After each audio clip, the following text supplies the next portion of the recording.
Good afternoon, everyone. I'm Mike O'Hanlon with the Brookings Institution and the Foreign Policy Program there. And I'm privileged today to be part of a conversation with colleagues from the Wounded Warrior Project, as well as then Congressman Mark Takano from the House Veterans Committee. And we are going to have a discussion today on the needs of America's veterans, how well they're doing, what they still need from all of us to honor their service and take care of them as they continue to reintegrate and return to the United States or to their communities after military service, but often with numerous challenges, especially, of course, wounded warriors, and hence the association with this distinguished organization that we're again privileged to partner with today. In just a minute or two, I'm going to introduce in a little more detail our distinguished panel, which consists of three of the Wounded Warrior Project's top experts, Melanie Musso, Jen Silva, and Tom Castner.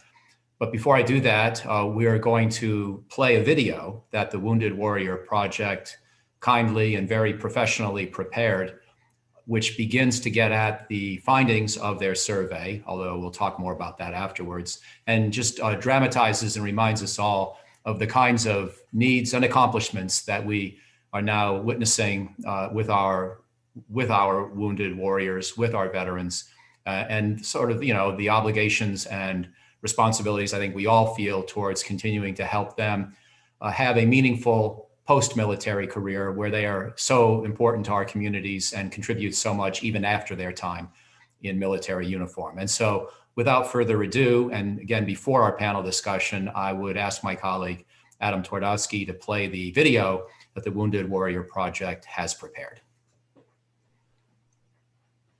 For more than a decade, Wounded Warrior Project has conducted the annual Warrior Survey to uncover the most pressing needs of the warriors we serve and act upon them. The data informs all Wounded Warrior Project programs and legislative efforts and gives warriors a platform to be heard by individuals and organizations who have the power to initiate change. 28,282 warriors participated in the 2020 survey. And thanks to every warrior who spoke up this year, it continues to be the largest, most statistically relevant survey of injured post-9/11 veterans.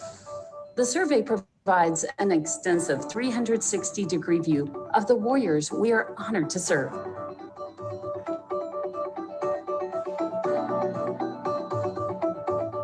"42% of warriors have earned a bachelor's degree or higher, which is higher than the national veteran and non-veteran averages.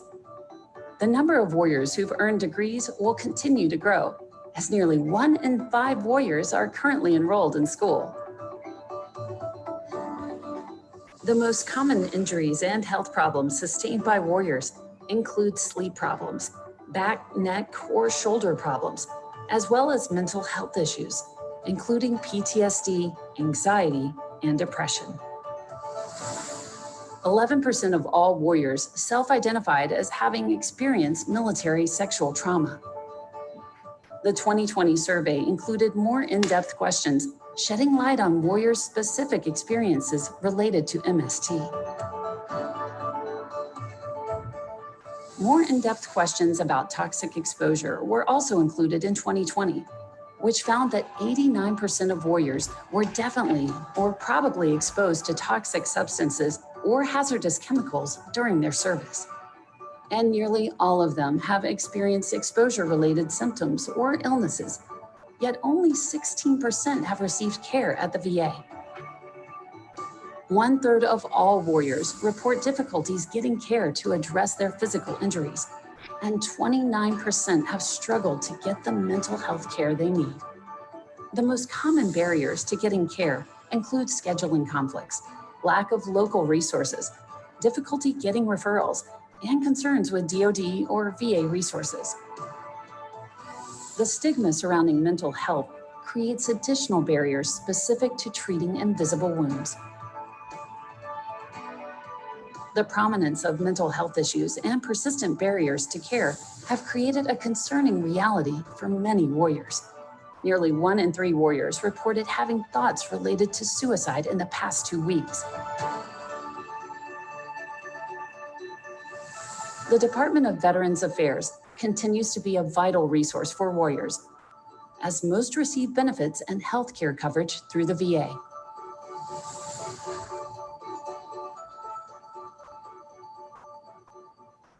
The 2020 Annual Warrior Survey represents a challenging time for the warrior population.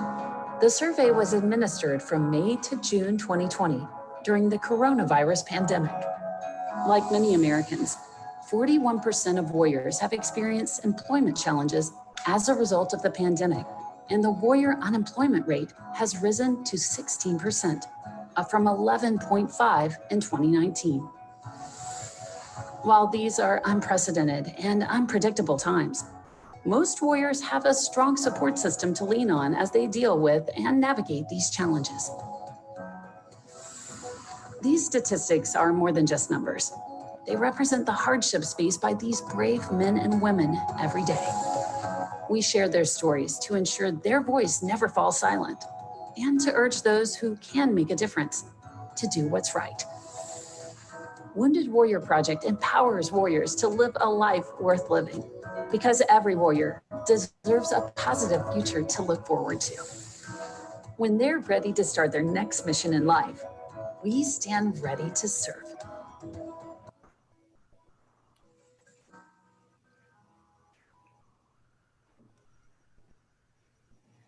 Thank you, colleagues at Wounded Warrior Project, for that excellent video.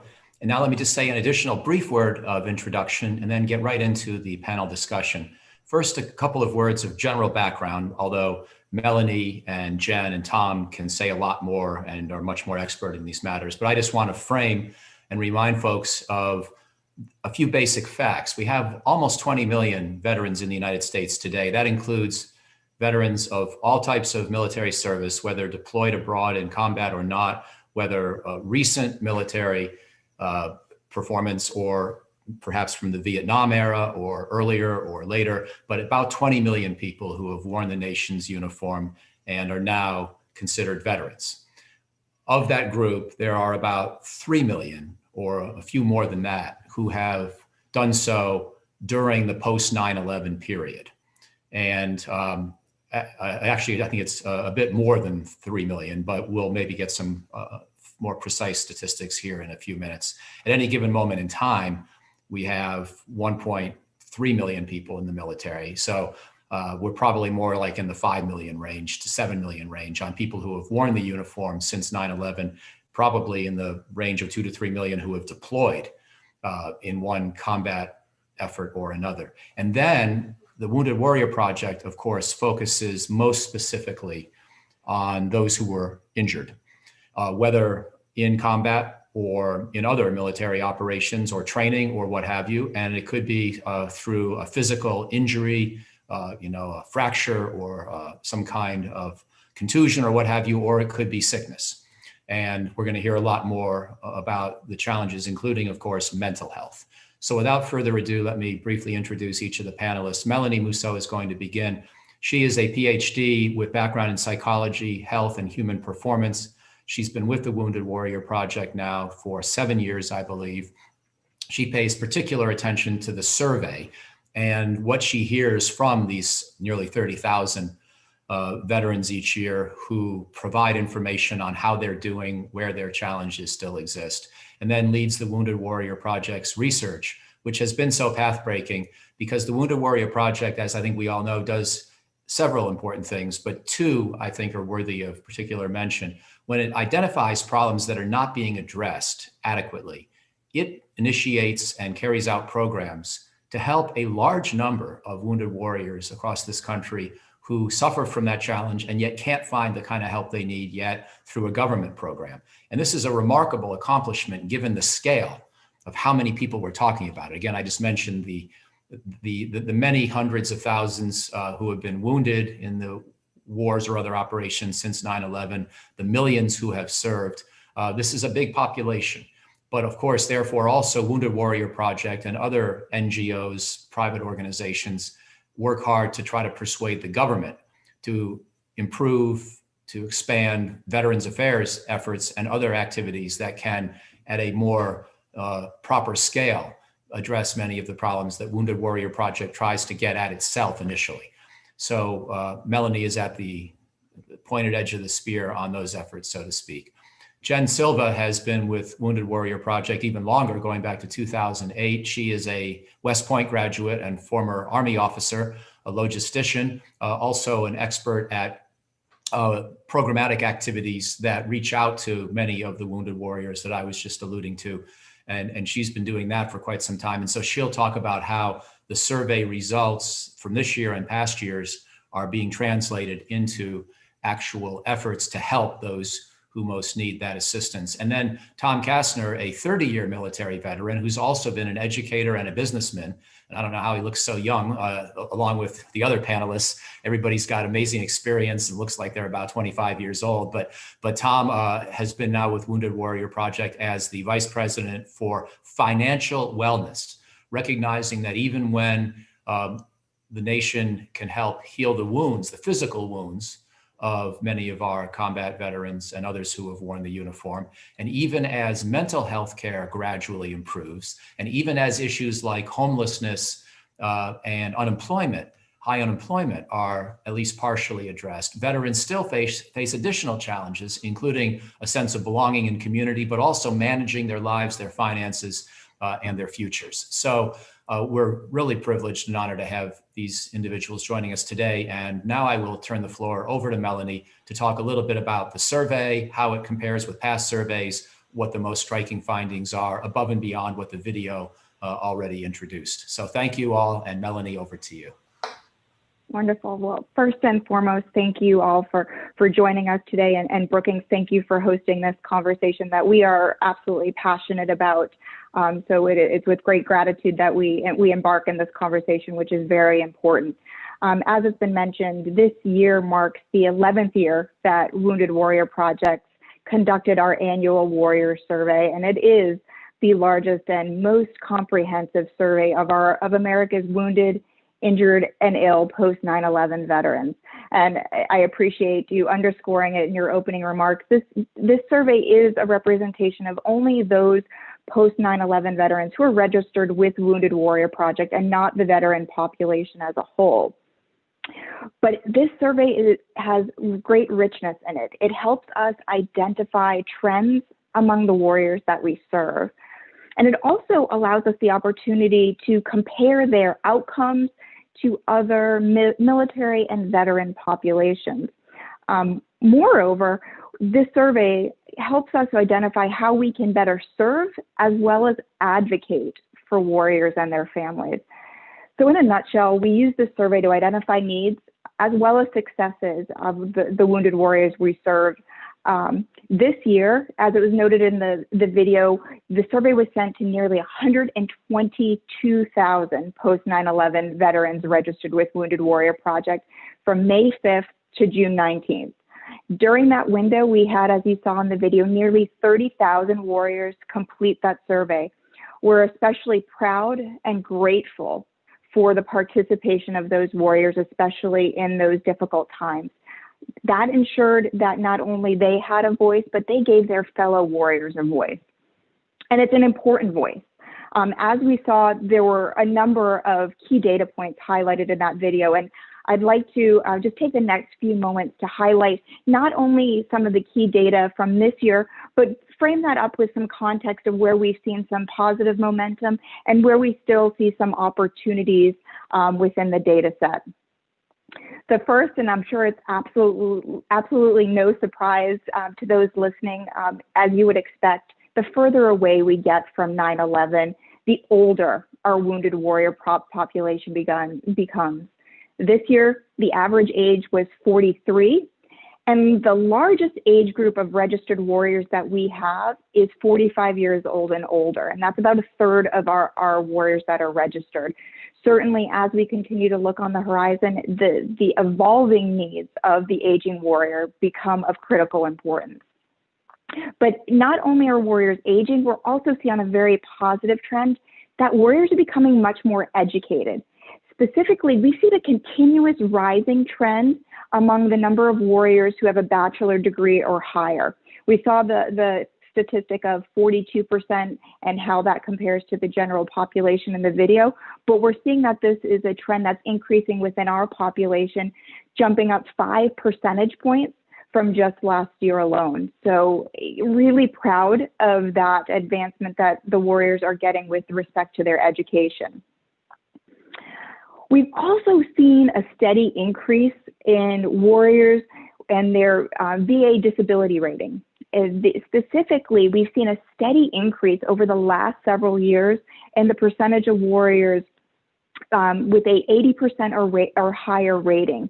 This year, that climbed to 72%, up from 69 and 65% just 2 years ago. One area where we haven't seen much movement that was highlighted in the video are those self-reported injuries and health problems. That's not surprising because these are injuries and health problems sustained as a result of their service. But this year, the number one position of the self-reported injury or health problem was sleep.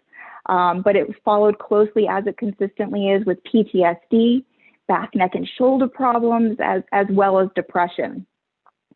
And the last point I'd like to highlight before giving the opportunity for my colleagues to talk more about some of the key findings and how it relates to the work at Wounded Warrior Project is that we've seen that this pandemic environment has created additional mental health, physical health, and financial challenges, with over 60% of warriors feeling more disconnected with their family, friends, or their community as a result of the social distancing. And a substantial percentage of warriors noticing that the distancing was having a negative impact on both their mental and their physical health. So these certainly are unprecedented times. So I'll pause there to keep the dialogue going. Thank you, Melanie. Very, very informative. Jen, over to you, please. Great. Thank you, Mike. Thanks, Melanie, for setting the stage. So Wounded Warrior Project has invested in this survey for 11 years, and how we use it internally is really important.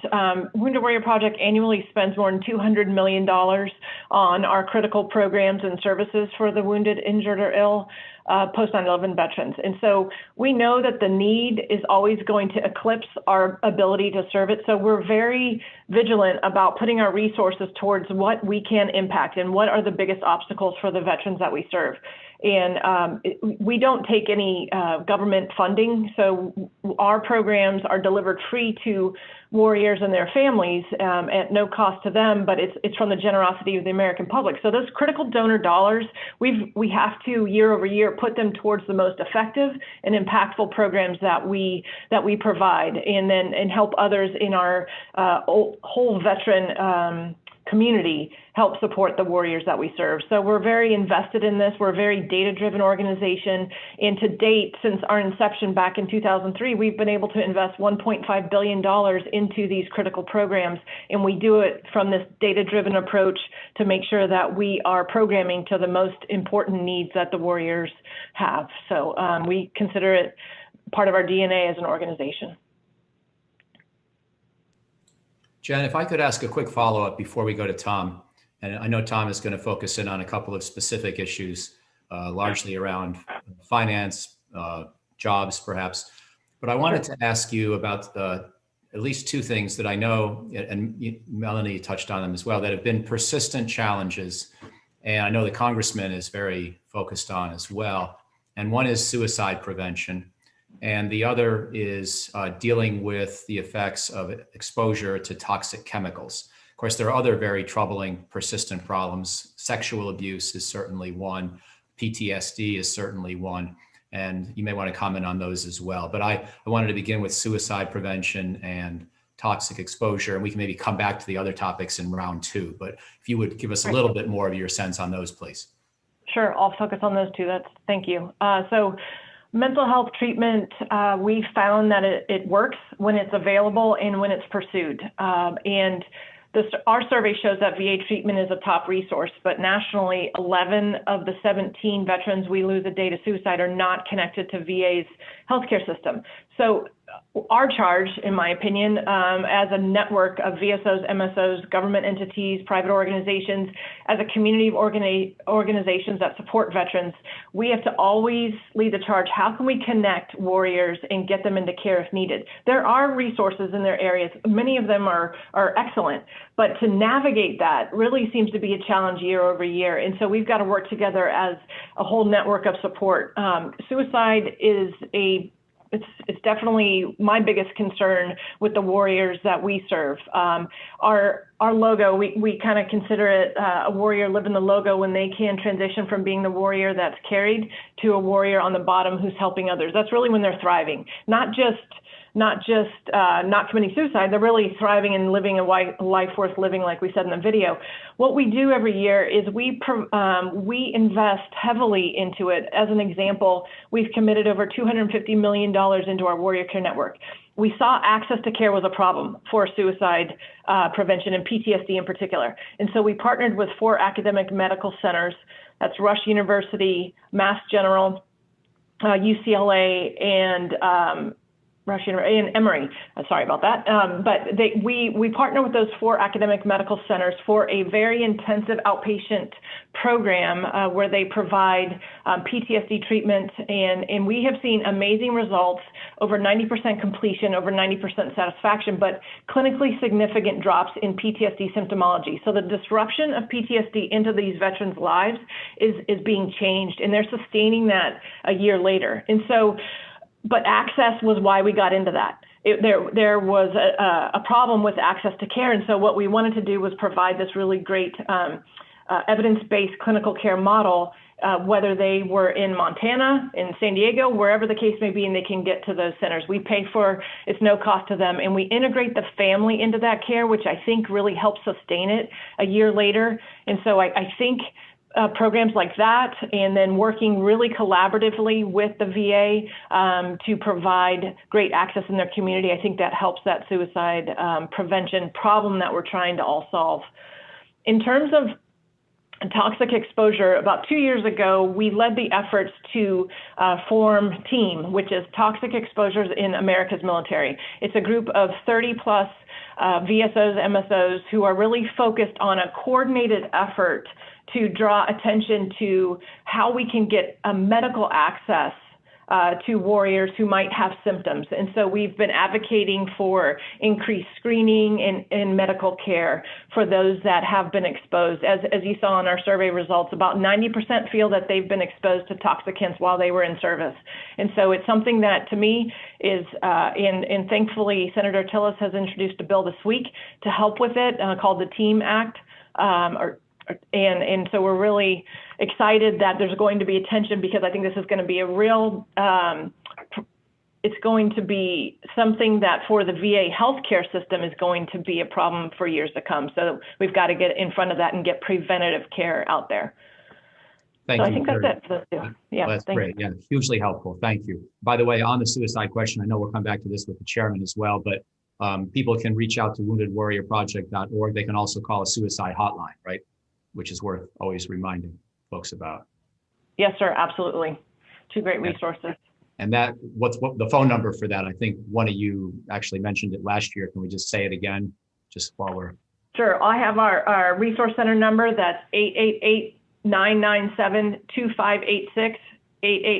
888-997-2586. That's a critical number for those that we serve. And I will have the crisis line number in just a minute. Great, thank you. We'll come back to you. But in the meantime, Tom, over to you, my friend. Yes, sir. Hi, thanks, Mike. Melanie talked to the richness of the survey, and every year it provides all kinds of data that can influence and improve our program delivery. I'm going to focus on just a few that impact directly financial wellness that my teams can learn from as they deliver impact for warriors. The video talked to the 41% of warriors that are struggling with employment right now. In the year of the COVID and the pandemic, this doesn't really come as a surprise to us. And then the increase in unemployment rate. So, we are addressing that, and later I think I'll have an opportunity to talk to that. The other number that jumps out is about a third of warriors express a fear, anxiety about having enough money and savings to cover the quality of life basics. So that's more of an immediate need versus a longer term employment.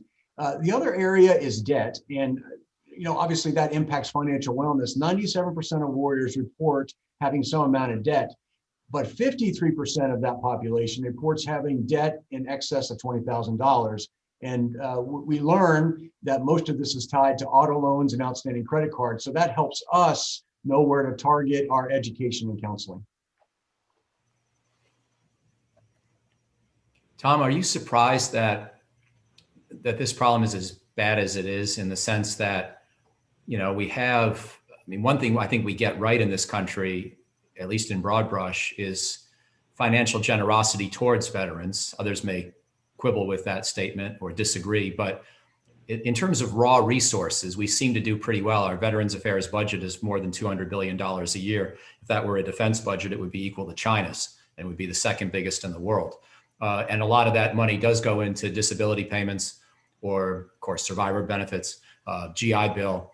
And so there are a lot of ways in which we are helping with sort of the big financial challenges faced by veterans. What do you think is the primary cause of this problem that we haven't yet focused in on enough, or haven't done enough to help with? You're talking specifically to the debt topic? Yeah, I think so. Yeah. Well, a reality for pretty much, all of us is that we have budgets, we have financial obligations, and we have income streams that help us address those. So I don't think having a little bit of outstanding payment is outside the realm of normal or expected. I think what happens is, if you compound having that outside obligation that you must meet, that you may be made prior to a time when you don't have employment, and then you add the unemployment on top of that, you start to create a downward spiral that kind of feeds off of itself, if that makes sense. So it doesn't surprise me. The $20,000 amount, however, it did set me back on my heels a little bit, especially when over half of that population is experiencing that. And we're not talking about rental and mortgages. We're talking about what I would call discretionary type of spending, where our warriors are making decisions to spend to incur those debts. So it's reasonable that you got to spend money on what you need for your families. In some cases, I think we have the ability to help coach some of these families to reduce these obstacles.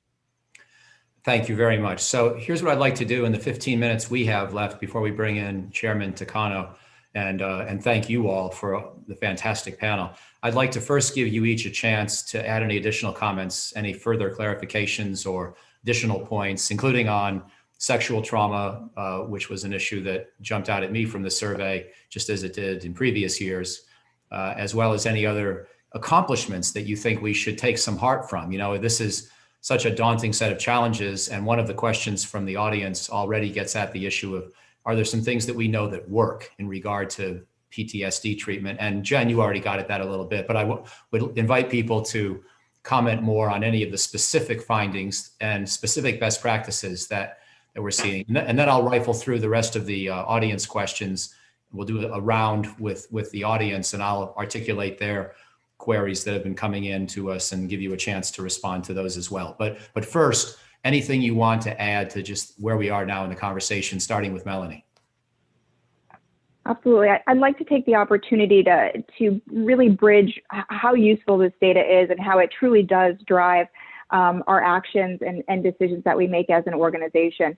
As we mentioned earlier, last year, we integrated the data point of exploring military sexual trauma, and we were all astounded by the percentage that we saw of 44%, which was sustained again this year. But that was truly a catalyst for us to, as an organization, to undertake a women veterans initiative as an organization. And so using that data point as a jumping off point, where we've looked at not only the data that we have in the annual warrior survey, but fielded a survey specific 4 women veterans this year. We're currently wrapping up that data analysis, and we're augmenting that quantitative data with qualitative roundtables, hearing it directly from the veterans' mouths as far as their experiences that she's had while in uniform and during the transition, to help inform what are the right next steps that we take as an organization. So we're excited to launch those findings more formally at the beginning of the new year. So I did want to highlight that as an area of continued interest and passion for us as an organization. Jen, is there anything you'd like to couple? I know that you've been heavily involved with that initiative and the development of it. We chose to dive deeper into the Women Veterans Initiative because there were some compelling data points that told us there was an issue. They were responding with much greater difficulties accessing care, and there was a level of discomfort with some of the care that they were receiving. And also they turned out to be a little more educated in terms of bachelor's degree, et cetera, but a higher unemployment rate. So there's something there that it was a call to action for us to dive deeper and to really learn what we could do and what the community could do to help these women veterans transitioning. MST has been an issue for a while, and we need to make sure that the care that they receive is really world-class, evidence-based, and very comfortable and safe. We've worked with, especially one of our partners in Warrior Care Network at Rush, to run MST-specific cohorts, not gender-specific, but MST-specific cohorts, really to get them to a better spot in a safe environment. And so we're proud to continue that work. I also wanted to get back to you. The Veterans Crisis Line popped out of my head, but it is 1-800-273-8255. That's 800-273-8255, and select option 1. You could also text 838-255, and that's the VA Veterans Crisis Line, which really does amazing life-saving work. So I would just say connection too. I want to touch on that. It's such an important insulation factor to prevent suicide, is the connection opportunities and the feelings of social support that warriors and veterans need to feel. And so the more activities that we can do as a community to connect them with each other, veteran to veteran, but also into their community, so they're not isolated, so they're not feeling like they're the lone veteran in their community. It's really important in that, and then they can be aware of the resources that are in their community if they get into a crisis situation. It's really important we invest hundreds of millions of dollars into this, because we feel we need to offer up a varied offerings for them, whether they want to make it physical focused or something with their family. We have to be really creative as a community to make sure that we're connecting those warriors with each other. And we consider both our internal direct programs and our partnerships with other organizations really critical to achieving that for our veterans. Thank you, Jen. And I'll say one more time, these phone numbers, 800-273-8255. Then you can select option 1. Again, 800-273-8255, option 1.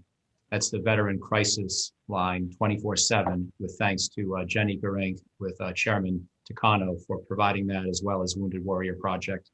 And then, of course, the texting option is 838-255. 838-255. Tom, over to you for. Yes, sir. Just briefly, I want to highlight 2 initiatives the organization achieved during the course of the year, directly in response to COVID and immediate financial need for warriors. In April, the organization awarded $11 million in financial relief grants to our warriors most in need. Those were $1,000 grants per warrior family household. And then in the past 45 days, we've awarded $2.1 million in grants to caregivers of our most severely injured warriors. And those were $3,000 grants. And the purpose of those grants was to give the caregivers respite and some relief from the day-to-day rigor of being a primary caregiver for our warriors. And that grant, that $2.1 million grant, was part of a larger $7.25 million investment the organization will make to support caregivers in the coming year. And one last data point, Our Warriors to Work program team within financial wellness since March of this year has placed successfully 1,000 warriors and family members in new careers with an average starting salary of $46,000 or $46 million worth of economic impact through our program. Fantastic. So I think we'll do 2 rounds of questions from the audience because I have about a half dozen. What I'll ask you to do is, each one of you sort of maybe make notes, or when I read about 3 at a time, figure out which one might be best for you. And then we will just go around the group. Each time we do a group of 3 questions. So one would be, what about incarcerated veterans? Are there any particular insights, either from the survey or in terms of your programs, that would apply to them? A second has to do with just defining health and wellness and how you ask people to evaluate their own health and wellness against whatever standard or definition is a reasonable starting point. And then a third question gets at the issue of sexual abuse again, although we've already touched on it a bit, but let me just read the question directly, which is getting at sort of the complexity of the subject. How will we combat the other than honorable epidemic happening to whistleblowers of sexual abuse? In other words, it's not only a tragedy when one suffers sexual abuse, it is difficult to say that that's happened. And while perhaps that can be noted in a survey like yours, we also need to be able to address these problems as they're happening inside the military. So are there any insights that you have in regard to that huge challenge? Again, the numbers on sexual abuse are staggering and really unacceptable. So let me maybe again start with Melanie and ask each of you to comment on whichever question or 2 you want to speak to. Great, thank you. I'll first start with the incarcerated question. The majority of the warriors that are registered with us and participate in the survey don't report any convictions. So our scope as far as being experts in that area is relatively limited. We're close to 90% report no incarceration, or convictions specifically. And the majority of the convictions specifically, we're looking at 9% are drunk driving, but we do have 5% who have convictions related to domestic crimes. I think that this is an area of particular interest that isn't necessarily scratched at the high level that the survey is administered. And I mentioned this last year in my comments, as this is an opportunity, and Wounded Warrior Project has made the investment to our internal research resources so that we can dive deeper into exactly these types of questions and looking at unique issues, challenges, and successes of various populations within the larger population that we serve. So I'll leave that comment there as a opportunity for further research as we have more data points available. As far as the health and wellness piece specifically, that's a great question.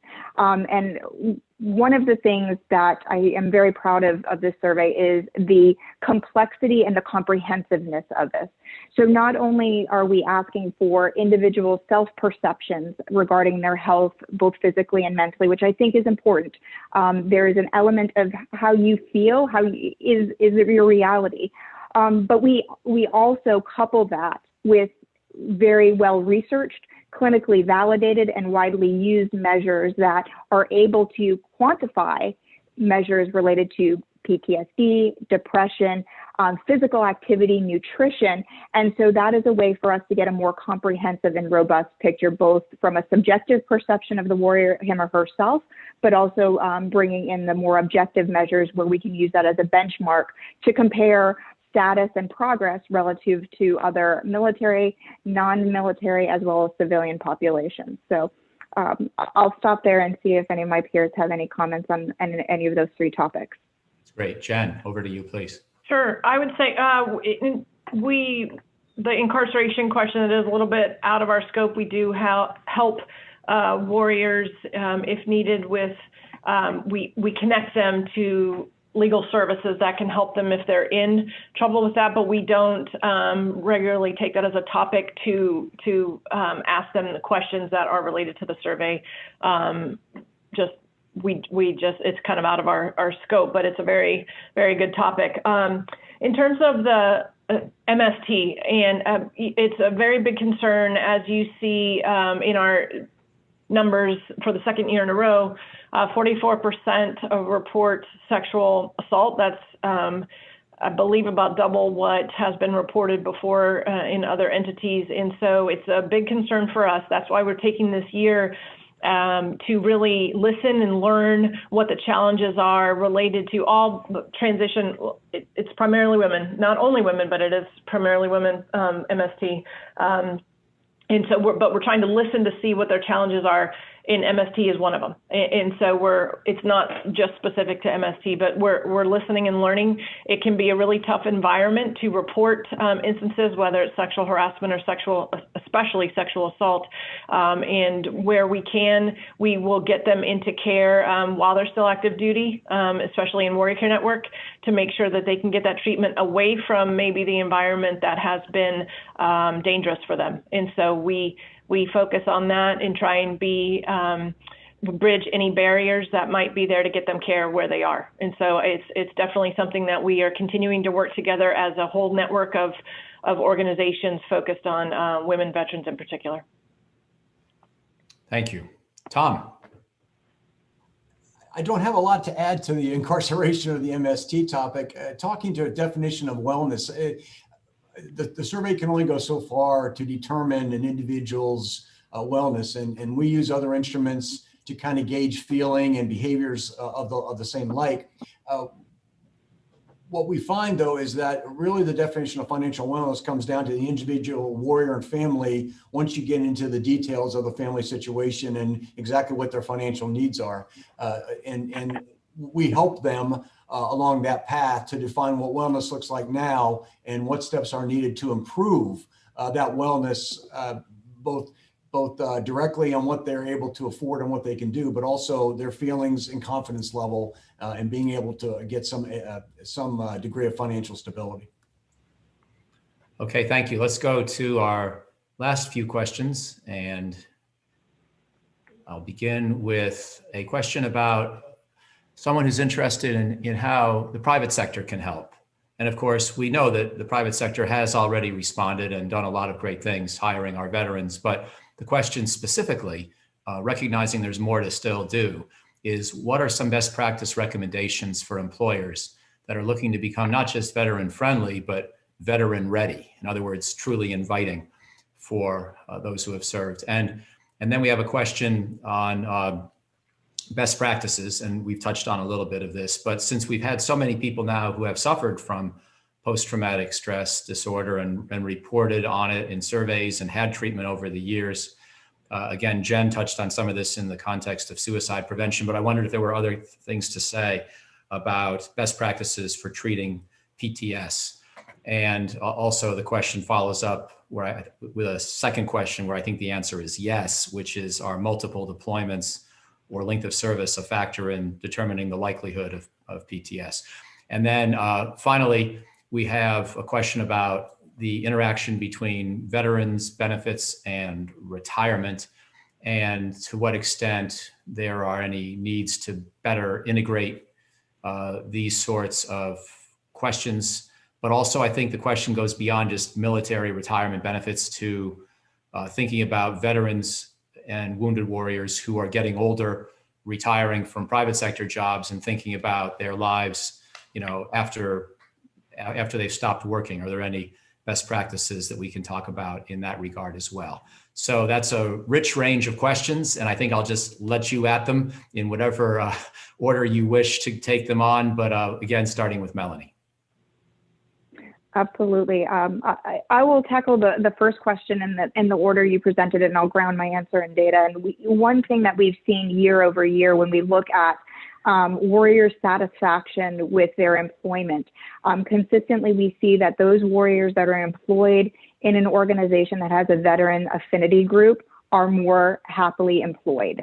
So meaningful employment certainly is important, not only from a financial standpoint, but a place where that they feel welcome, that they have peers that they work with as far as colleagues is absolutely critical. And that's been a relatively consistent finding. Now, I won't go too far down that path. I'll let Tom take some more of that that question. Tom, do you want to take some of that now? Right. Sure, very briefly. Specific to how a company hires, I think there's some consideration there. We experience sometimes that warrior resumes kind of slip through the cracks and don't get maybe some attention that they might deserve. So we help them on our side in making sure that we're crafting them appropriately and translating their military experience and skills into marketable skills and talent that employers want. But we do find that sometimes HR needs to be a little more accepting to change a few of their processes to make sure that they do consider some of these other resumes. The other thing is apprenticeship and internship type programs, which allow veterans to kind of go from a crawl to a walk to a run. We find that those are also kind of desirable for veterans as they go from leaving uniform to finding gainful employment. Those are two that I can mention off the top of my head. I'll jump in about the best practices and related to treating mental health challenges.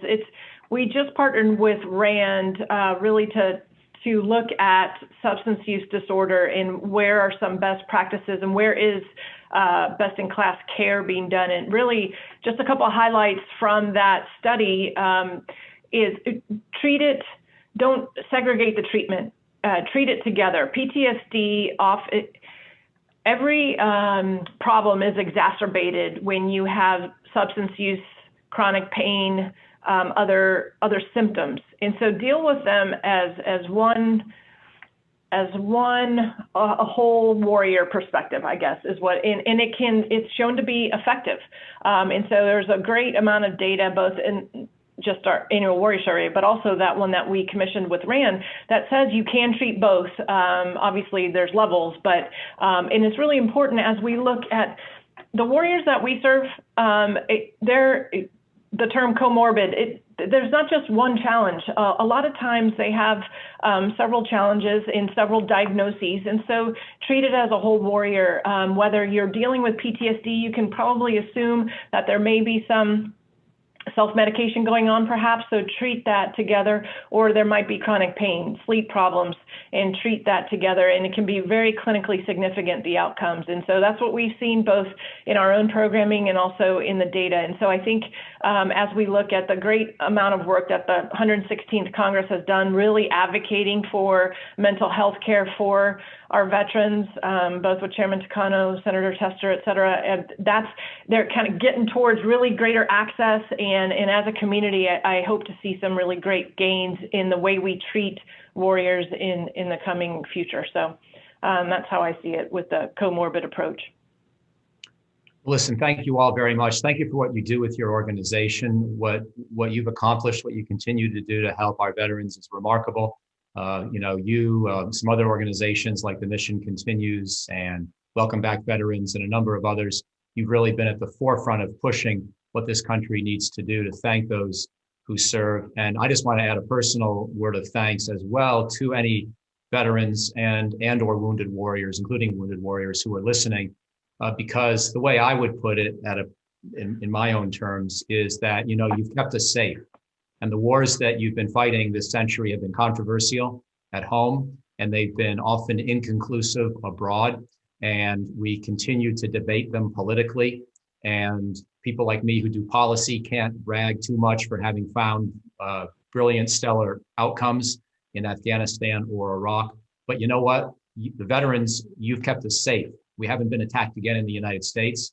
I think we can all agree and appreciate that fundamental accomplishment, which is never to be taken for granted, and obviously knock on wood, but it's a pretty big accomplishment. And it's just one more reason why we owe you as a country such a debt of gratitude. So I want to thank every veteran who's listening, and certainly thank the three of you for the panel discussion today as we continue to wish you well with the Wounded Warrior Project. Thank you so much. Thank you for having us. Yeah, it was a thank pleasure. you very much. Thank you. So what we're going to do now is we'll hopefully keep Melanie and Jen and Tom listening and engaged, but we're going to now have a conversation between me and Chairman Takano, Mark Takano, a congressman from California, who chairs the House Veterans Affairs Committee and lives and breathes these issues every day on Capitol Hill and has made a big difference already in his service there. He's a remarkable individual from Riverside. Went to Harvard University. Worked his way through school. Set up a cross-country bike fundraiser for Oxfam. Went home and became a teacher. Worked in public schools for much of his early career. Wound up getting background in education experience as well in community college service, and then finally ran for Congress. And as I say, is now the chairman of this extraordinarily important committee. So Chairman Takano, thank you for joining us. It's good to see you today. Thank you, Michael. A pleasure to be here.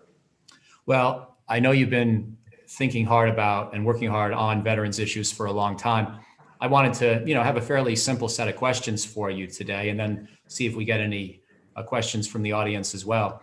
But I wanted to begin, if I could, with asking you to just recognize some of the progress we've made so far as a country and as a Congress, as a government, on some of the issues in veterans care where we perhaps are doing substantially better. I know a lot of our conversation today and your work is forward-looking, trying to identify all the problems like the ones we've just been talking about today, suicide, PTS, sexual abuse, problems with employment, problems with chronic pain, toxic chemical exposure. There's a whole slew of really tough problems to still keep working on. But I think we've also done some good things thanks to the work of people like you. And I just wanted to ask if there are one or two accomplishments within the realm of veterans affairs where you think we have indeed made substantial headway as a country. Well, let me cite, in spite of the new challenges of the pandemic and COVID-19, that much progress was made in reducing veteran homelessness. There was a national goal set by President Obama and Secretary Shinseki, and in many parts of the country, they were able to reduce veteran homelessness significantly, in many cases, to what's called functional zero. It doesn't mean absolutely zero homelessness among veterans, but it means that it's the homelessness that does occur is non-recurring and of short duration. But homelessness is persistent in some states, like my state of California, mainly in my state, in some of the metropolitan areas. But in my county, there was a high degree of Riverside County, a concerted effort by local officials to really address homelessness among veterans. So, but the pandemic presents us with more economic stresses, more veterans at risk for homelessness. So a great deal has to go into homelessness prevention, as well as reducing homelessness where it's remained chronically persistent. I want to give some props to the VA for how they have managed their own long-term care centers, otherwise known as community living centers. I visited some of them prior to the pandemic. Some of them are remarkable facilities. Some are still could be upgraded some more. But for our veterans that are in long-term care facilities that the VA actually owns and operates, in contradistinction to state-run facilities, state veteran homes, the VA has been successful at infection control. They implemented procedures immediately to unfortunately prevent family members from visiting, but that helped control infection. They implemented widespread testing among the staff and the veterans themselves, and they had very low infection rates.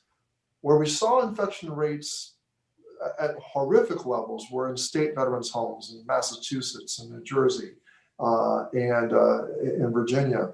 And we've seen that the bulk of the COVID-19 infections and deaths have been occurring in congregate living situations.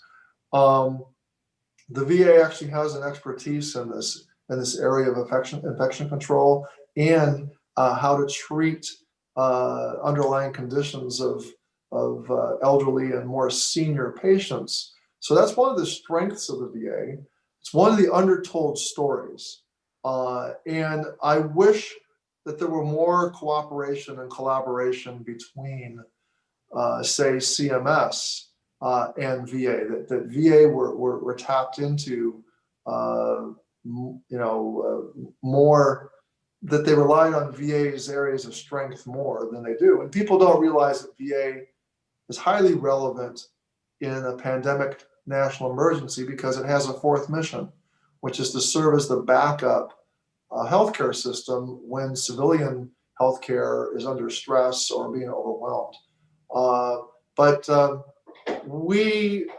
hope that in the future we're going to have a very serious national discussion about how nursing homes, veteran nursing homes, are held accountable, how they're regulated, and how we're going to proceed in the future, because this has been one of the dark areas of the pandemic. Thank you. Would you also say that, just one last question on sort of where we are today with, some things that have gone better, although you note the challenges on nursing homes and other things at the same time. But I want to spend most of our conversation on issues that are important to you legislatively, looking to the future. Sure. But I still want to ask one more question about where we have progressed. And, Tom on the earlier panel was talking about some high debt levels for veterans, and that's troubling. But maybe there's also some good overall news on the financial side, which is part of why homelessness is so much lower. That it seems to me that some of the basic benefits are being reasonably well financed within the Veterans Affairs portfolio, whether on the medical side, on the disability payment side of things. And do you feel that's the case, or do you feel that as sort of a basic financial health picture, there still are just huge challenges? Obviously, there's more we can do, but do you feel like the big picture has at least made headway on this basic challenge of making sure that veterans, and especially wounded veterans, are financially afloat in most cases? Well, I can't comment on, I haven't really looked at how the veteran satisfaction rate with their current level of benefits, especially on the disability side. I am concerned about, and look, we also have made improvements in reducing the backlog of appeals on veteran claims, and so I think the VA has made strides there. But as to the adequacy levels, that I pre-COVID-19, under normal circumstances, I don't have a strong sense of. I will tell you that for those veterans that are highly vulnerable, I am concerned about making sure, it may not be so much of an issue now, but I need to go back and review it. You recall that we were having shortages of PPE for a while. And one of the problems with, say, infection control at community nursing homes, non-VA nursing homes, was the low prioritization of PPE to lesser skilled staff. Think about those veterans that rely on, say, contractors that have to go out and assist them and check on them, that those contractors needed adequate PPE, and that the cost of PPE was going up, and we needed to, and that was impacting those veterans' ability to be able to afford to pay for that help. So I've been attentive to, and my committee staff has been attentive to issues related to what Paralyzed Veterans of America, or the DVA, coming to us and telling us that we need to make sure that our most vulnerable veterans are adequately financed through this pandemic moment, right? We're concerned going forward about utilization of the VA. I've had numerous conversations with Dr. Stone, the executive in charge of VA healthcare, about the economic fallout we're going from like 2.9% veteran unemployment pre-pandemic to well over 10%, closer to 12% unemployment among veterans. We can expect more veterans turning to VA for their health care. So, I mean, we need to start planning now for that. So I think your question about how adequate are the benefits needs to be reviewed in light of the fact that we have this big pandemic moment that is impacting everyone, including our veterans, and that we could expect that there are stresses on our veteran population economically. Thank you. So now I want to turn to your legislative agenda on Capitol Hill and your sense of where we still have big challenges and unmet needs as a country. And of course, the Wounded Warrior Project survey has reminded us of some things that you know very well, but just to very quickly tick off, again, the big challenges, a lot of people describing issues with post-traumatic stress, still a high risk and frequency of suicide among veterans populations, an issue that I know you care about very profoundly. There are very serious concerns about sexual assault within the armed forces that the Wounded Warrior survey underscores. That there are serious concerns, as we were discussing, about some aspects of financial health, even if some of the benefit streams are pretty good. There's the question of accessing mental health treatment, even once someone realizes they have a problem. How do they get over that barrier, the reluctance people often have, or the geographic challenge, depending on where they live? These are some of the issues. And then finally, exposure to toxic chemical burns and other kinds of chemical contaminants during military service and the effects on health that ensue from that. So out of that list, that's a big list. I know you've got a couple of big priorities that you're focused on today, and I wondered if you could describe a little bit about them to us, please. Well, the big priorities have been for this Congress. The big priority has been suicide prevention among our veterans. We've had a Women Veterans Task Force, which is focused on the barriers to women being able to access their benefits, but also on the topic of MST and sexual harassment. And actually, that is in itself, at many facilities, it appears to be a barrier for women to access their benefits, their health benefits in particular. I mean, what jumped out at me on the survey was that of the membership of the Wounded Warriors, 10% of the membership was saying that they suffered from military sexual assault or screened positive for it. But of the 40%, nearly half of those who self-identified were female, and that is just a glaring statistic.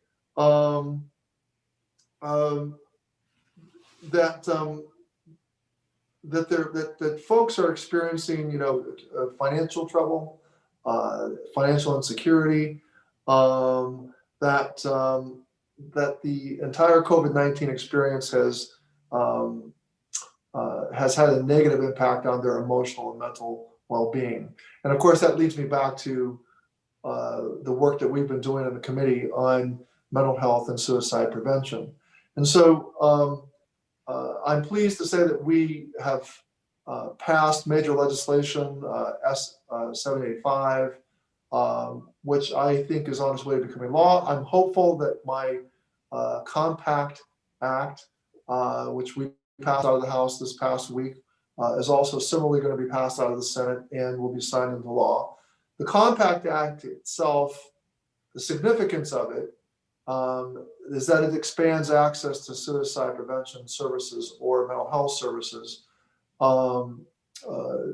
Most veterans, 99% plus veterans out there, will be able to call the VA suicide prevention hotline and get evaluated and be able to be referred for emergent care, emergency mental health care.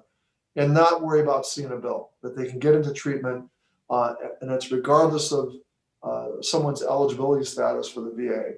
There is one very slender slice of veterans that's left out, and that slice is the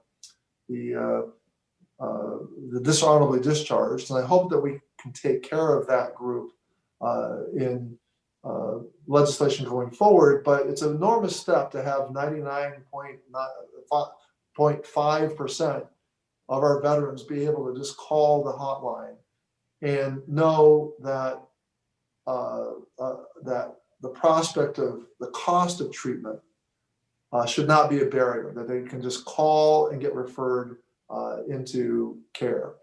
The work that Congresswoman Julia Brownlee has been doing as chair of the Women's Veterans Task Force has been tremendous.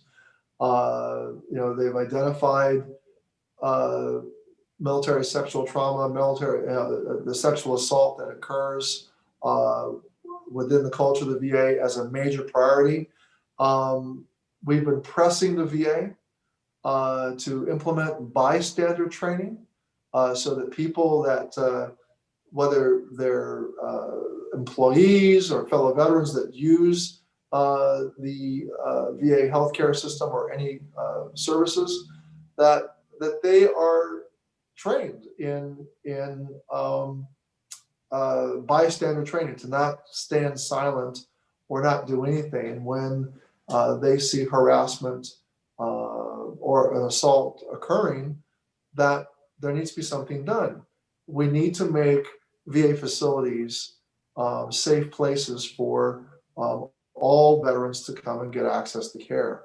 So, we've been, and then going forward, what's becoming clear to me is the toxic exposure our veterans have suffered from, and the lengthy process for them to get validated that their treatment is something that the VA should cover. I mean, we've spent, the big news in this Congress is that we achieved passage of the Blue Water Navy bill, but that was a 4-year process for those naval veterans to be able to, get recognized for their conditions. We have a whole new generation of veterans that have suffered from exposure to burn pits, and a lot of veterans who've been exposed to a lot of other toxins. I predict that's going to be a huge issue, and we're beginning to pivot from suicide prevention into, I think, a major look at how we're going to deal with toxic exposures. I think Melanie quoted a statistic that obviously would fit with your argument and your narrative. She's still on, so she can correct me if I get it wrong, but I think she said that of the 17 veterans that we're still losing each day due to suicide, 11 of them were not even in the system. We're not even accessing care. And that just goes to underscore the importance of the kind of work your legislation would do to make it easier for people to feel like they can access the system. So you're focused in some ways on the financial concerns, making sure people don't have to worry about that at all. Is there anything else that you would want to say, even to veterans who are listening to this conversation about, and I'll say it as I ask you the question, that there's no stigma associated with asking for help. And given what we've asked of veterans and the challenges of service, it's no surprise that many of them are struggling. And so we should all want them to reach out for help if they feel any such need. But beyond that point, and beyond what your legislation does to make the financial burden less concerning or eliminated entirely, is there anything else you want to say, including to veterans who might be listening?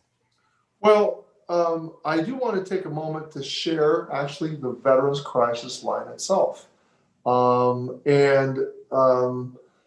As my Republican colleague, Dr. Phil Rose, said on the floor of the House earlier this week as we were debating the legislation, we weren't really debating, we were presenting for our colleagues the legislation.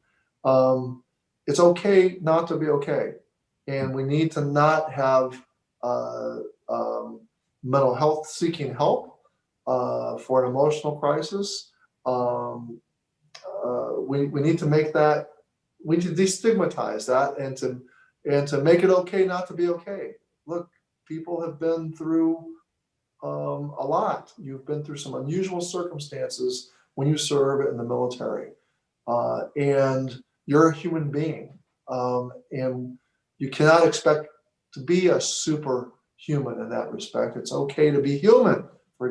And so if you or a veteran you know are struggling, please contact the Veterans Crisis Line 24 hours a day, 7 days a week. It's available 24 hours a day, 7 days a week at 1-800-273-8255. That's 1-800-273-8255. Select option 1. Or you can text 838-255. That's 838-255. Let me say that that the work that my committee did, my committee staff did, and all my members, we predicated it on the CDC's 7 pillars, public health pillars on suicide prevention. Much of the public health approach to suicide prevention is about upstream prevention.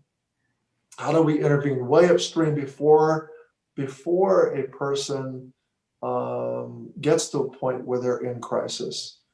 And so a lot of the legislation that we have worked on and put through is about trying to intervene far earlier in the process. And so that's going to involve suicide prevention is also what I've heard some of your panelists talk about earlier, more effective transition programs from military service into civilian life. Those transition periods are historically time periods where veterans experience, stress and that uncertainty and the financial uncertainty of that passage, adds to it. Certainly, we know that legal and familial struggles can contribute to a service member's emotional well-being. And having spoken in person to some veterans that were in peer counseling sessions, they kind of outlined, told some of their stories to me. And one example is of somebody in the final stretches of their military service, finding out that his spouse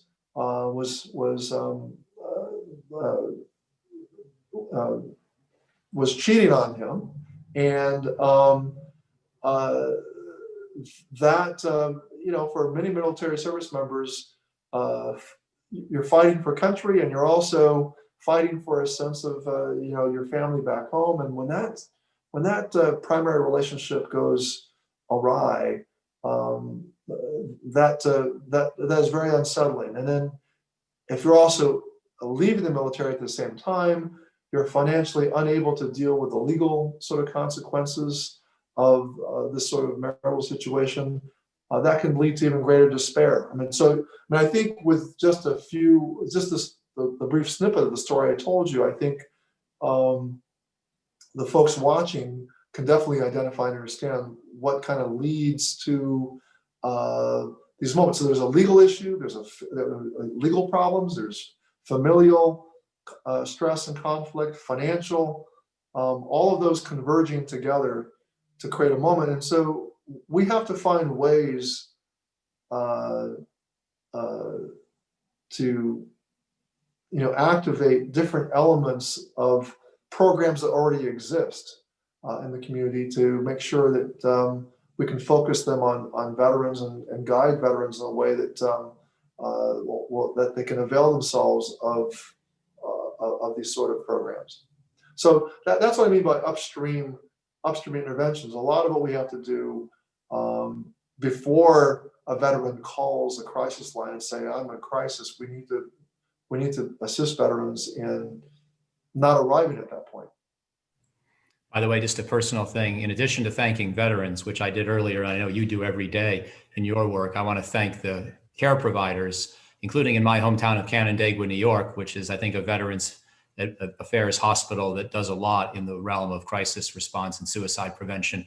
But I know that a lot of healthcare workers have been working very hard with new challenges in the COVID environment as well, and certainly within the Veterans Affairs system.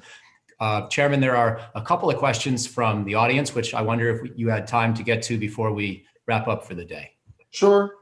So one question is actually, it's a little bit tangential, but it's still a very important, if small, population, and it's about the veterans who have been deported, who have not been able to remain as citizens. And I have to admit, I'm not as familiar with this issue. I've seen mention of it. I know there's been discussion about different aspects of whether we could bring non-citizens into the military, but this person is asking, have there been veterans who have been deported because they did not get their citizenship or because some other issue arose? Do you have any familiarity with that issue? I actually do. I'm actually carrying some key pieces of legislation which addresses this issue, and a lot of it actually does not actually have jurisdiction within my own committee. A lot of it, the jurisdiction is in Homeland Security, or it's in the judiciary. But it's a far more complicated topic than people might think, and complicated, but also people are in disbelief that it happens. People cannot believe that someone who's worn the uniform of the United States gets deported. But there are most of the folks that are undocumented, I don't know that we have a huge number that are undocumented who serve in the military. We do have a lot of folks that had green card status or permanent residency status who were recruited and were told that that military service could accelerate their pathway to citizenship. And indeed, the law does provide for an acceleration. If you serve in military and you are not a citizen, you're serving in the military during a time of conflict, you have a right to be a citizen. But it's not automatic. You still have to apply for it. And the military has not always been efficient and attentive to the non-citizen service members. And so that's been a problem. So service members will exit. Many of them have fought in combat. They will have a skirmish with the law, as many of our full citizen military service members do. They have PTSD, they're having financial troubles, they may get in a bar fight, and that becomes now an encounter with law enforcement. We have hundreds of different law enforcement jurisdictions around the country with prosecutors with different levels of discretion on how they're going to now charge that person. We don't necessarily have a uniform way of identifying in the justice system who is a veteran, who is not. Not everybody has a veterans court where there can be a diversion and avoid, say, a felony conviction. That felony conviction or conviction then does trigger for someone who is a green card holder or a non-citizen possible deportation proceedings. I believe it was Congressman Vargas and myself, we wrote to the GAO to actually identify how many veterans have been deported. That number could not be arrived at because what the GAO discovered in their investigation is that ICE and the immigration agencies were not following their own internal policies. They had their own policies of ascertaining whether or not someone in deportation proceedings was a veteran or not. They were not uniformly asked that question, right? But we do know that there are veterans in Tijuana, Mexico, and Juarez who have been deported. I have personally met Hector Barajas, who organized something called the Bunker in Tijuana, which is a service center for veterans who have been deported. Hector had his underlying conviction under law pardoned by Governor Brown. I was able to welcome Hector back from Mexico as he was sworn as a citizen of our country a couple of years ago. So I can tell you this problem does exist. The solution is multifaceted. We're going to need to make sure that veterans know they have to apply, that the military makes it easy for them to be able to go through the citizenship process once they serve, once they are in the service. We need to have multiple checks on the deportation side to make sure that we have ways to identify veterans who are going through proceedings, and to take a second look and to take account for their service history in those proceedings, that judges and immigration judges have the discretion to grant leniency or mercy in some cases, and in many cases. There's also the cases of military spouses, current service members whose spouses are undocumented. This is another issue. But I think it's really wrong that spouses of military veterans have been deported. This is, the veteran, not military service members. I mean, they're actually, active duty as we speak, and they're undergoing the stress of one of their spouse being. This is something that I think is unconscionable. Thank you. That's a fantastic answer. Very informative. We have two more questions. I'm a little concerned that one of them will probably not be so much in your bailiwick, so I'll ask that one first to make sure we finish up with one that is definitely in your sweet spot. But the next one, is there a plan of action to address military sexual trauma in all military installations today? That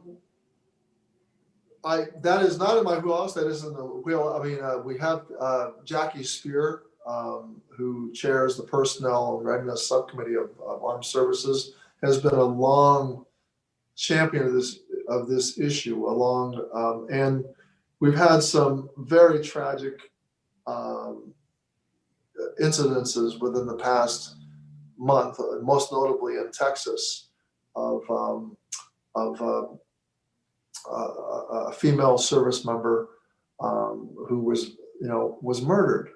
And I can tell you that that there is a concerted effort, I think, within the armed services space to address this issue more squarely. But I can tell you, referring back to my own jurisdiction of VA space, I had one of my own staffers who is a veteran herself. Went to the Washington D.C. VA to get a comp and pen exam, and that comp and pen exam was related to military sexual trauma. And while she was at the VA, she was assaulted, and because the security cameras within the lobby where this incident occurred weren't working, there was an inconclusive sort of report back from the federal attorney for the District of Columbia, but it became very apparent to me that women veterans face this sort of, it was an assault, not just harassment. It was the man allegedly, pressed himself against her in the VA, and then we had an inadequate response, I think, from the staff and even bystanders. So I think the culture of places like, and if this is going on at the VA civilian institution, I have to imagine that there's still a major struggle going on with the military itself and military culture, and we have to address it. Upwards of 20% of service members are female, and we're going to see an increased number of the percentage of veterans going forward into the future are going to be female. And so we definitely need both the military and the VA to transform themselves. And this is why it's so important that what we did on the floor with bipartisan support. I really thank Chairman, Ranking Member Rowe.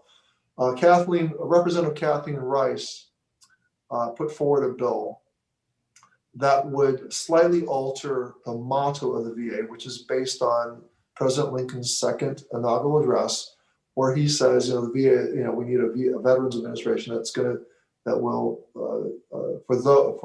he who shall have served and his widow. Lincoln was a great champion of equality, and the spirit of Lincoln was someone who believed deeply in that principle embedded in our nation's founding 7 years ago, was all about that idea of liberty. And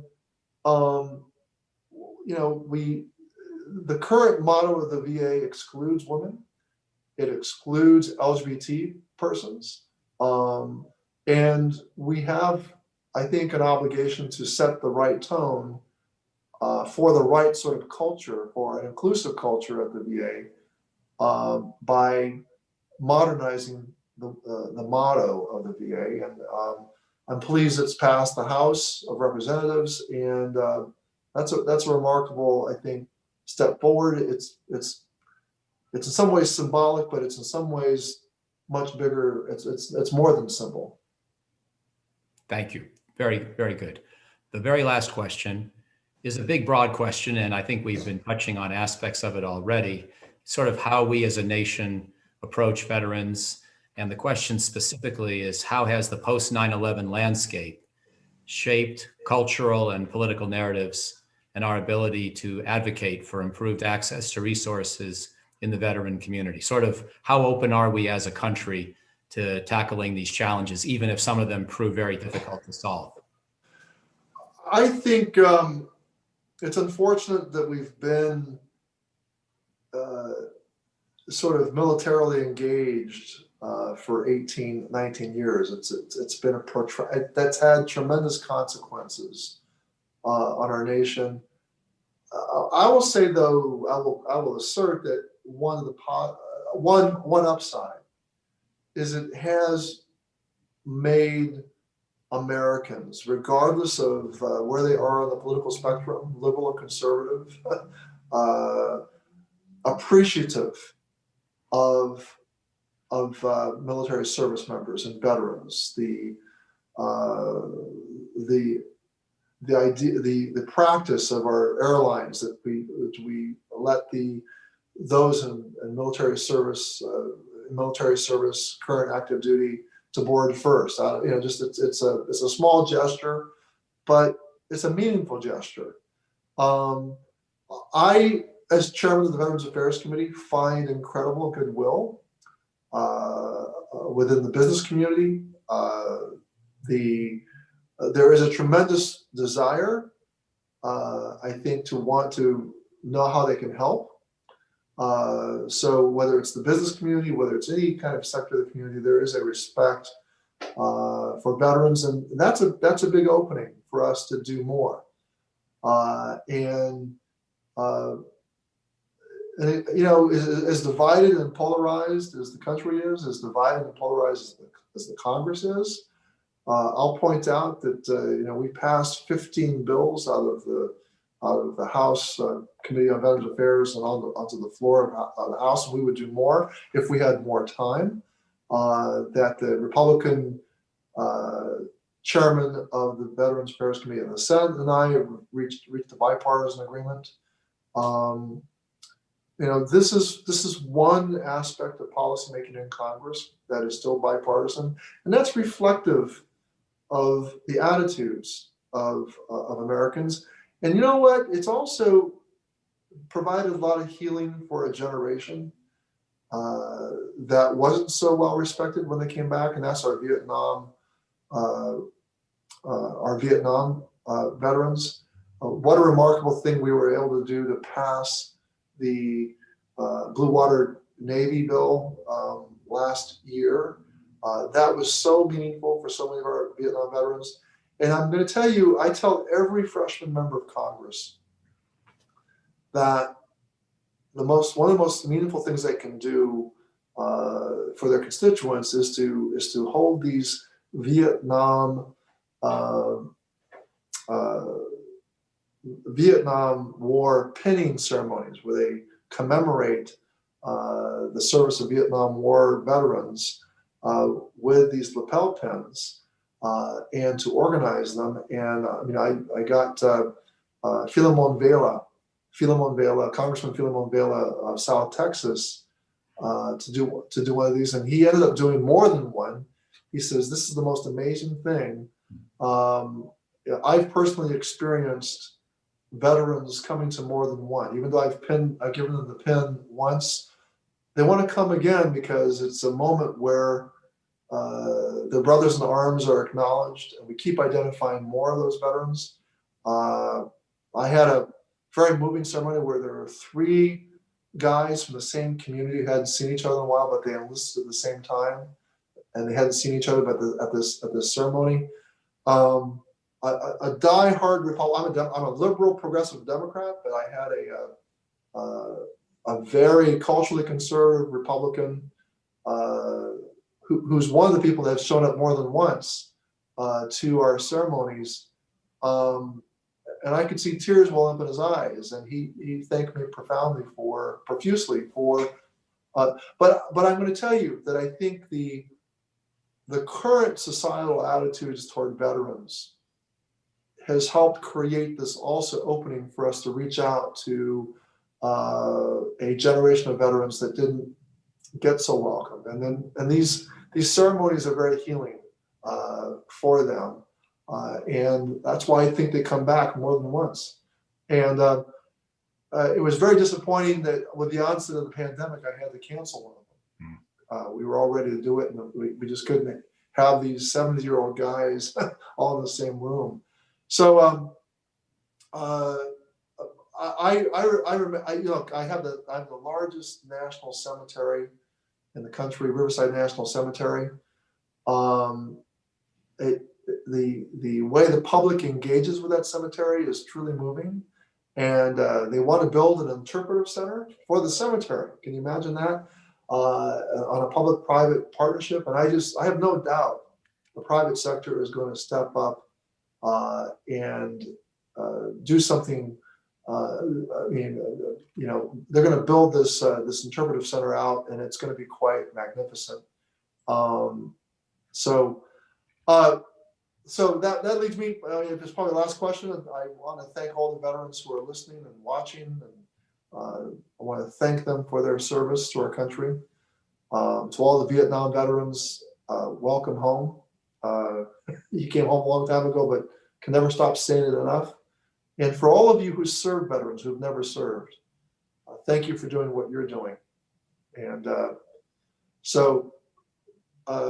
let's all hang in there. As veterans, you know what it is to serve our country and to do things that are needed to be done, but you don't necessarily like to do. And I know that many of you are leaders in your community. You're leading your neighbors through a very difficult time in our country. We need your leadership more than ever. So I urge you to keep leading. Very well said, Mr. Chairman. Thank you for your leadership. Thanks to everyone who has allowed us at Brookings to be part of this very rich conversation where we think about how we can better honor and take care of our veterans who have given us so much and still do today. So with that, we'll wish everyone a good weekend and a good fall. And it's nice to have an element of bipartisanship and a policy discussion here in September of 2020. Thanks again, Mr. Chairman. Thank you, everybody. Thank you. Best wishes. Thanks for watching. Be sure to like and subscribe for more videos from Brookings.